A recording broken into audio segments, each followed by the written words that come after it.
વાવથરા જિલ્લામાં શંકાસ્પદ ખાતરની હેરાફેરીનો પર્દાફાશ। ટ્રકમાંથી ખાતરના 775 થેલા પોલીસે કર્યા જપ્ત।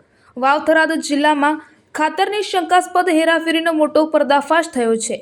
પોલીસ દ્વારા એક ટ્રકમાંથી ખાતરના કુલ 775 થેલા જપ્ત કરવામાં આવ્યા હોવાનું સામે આવ્યું છે।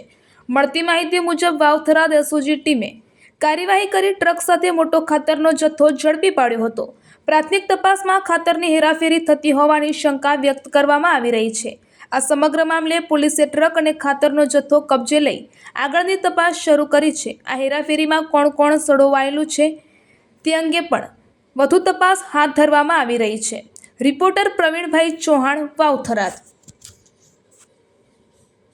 દિયોદરની અંદરથી ખાતરનો જથ્થો મળી આવ્યો છે કે સર?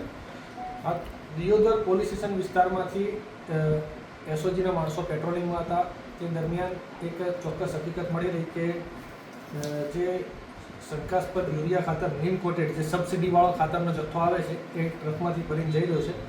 જે બાબતે એક ટ્રક ગાડી નંબર RJ19GH5681 ને ઊભી રાખી પૂછપરછ કરતા તો તે ડ્રાઈવરનું નામ અબ્દુલ ખાન દિલાવર ખાન ભૈયા રહે રાવડી, તાલુકો ફતેહગઢ, જિલ્લો જૈસલમેર, રાજસ્થાનની ટ્રકમાંથી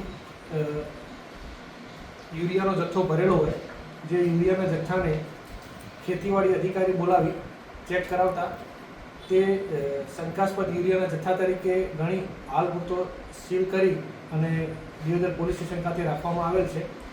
અને આ આરોપીને પૂછપરછ કરતા આ યુરિયાનો જથ્થો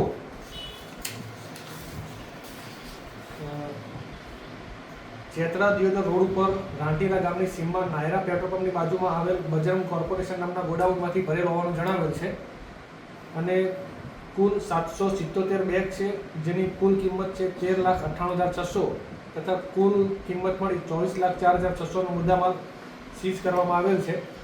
હાલ મુદ્દામાલ ક્યાં લઈ જવાનો હતો? મુદ્દામાલ હાલ પૂરતી પ્રાથમિક પૂછપરછમાં હૈદરાબાદ ખાતે લઈ જવાનો હોય તે રીતે જણાવેલ છે।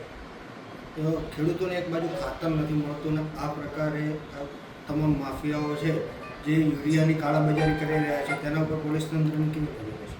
ચોક્કસ એ બાબતે જે ખેડૂતોને ખાતર નથી મળતું તે બાબતે જે યુરિયાના પ્રશ્નો હોય છે એ બાબતે જે ટીમ પેટ્રોલિંગમાં હતી અને એના પરિણામે જ આ ટ્રક પકડાઈ છે અને આ બાબતે ચોક્કસની કાર્યવાહી કરવામાં આવશે। દેશ અને દુનિયાના સમાચાર જોવા માટે અમારી ચેનલ વાત્સલ્યમ સમાચારને સબસ્ક્રાઇબ કરો અને બેલ આઇકોન પર ક્લિક કરો, જેથી આપને રોજે રોજની તમામ અપડેટ મળતી રહે। સાથે જ અમારા ફેસબુક અને ઇન્સ્ટાગ્રામ પેજને ફોલો કરો।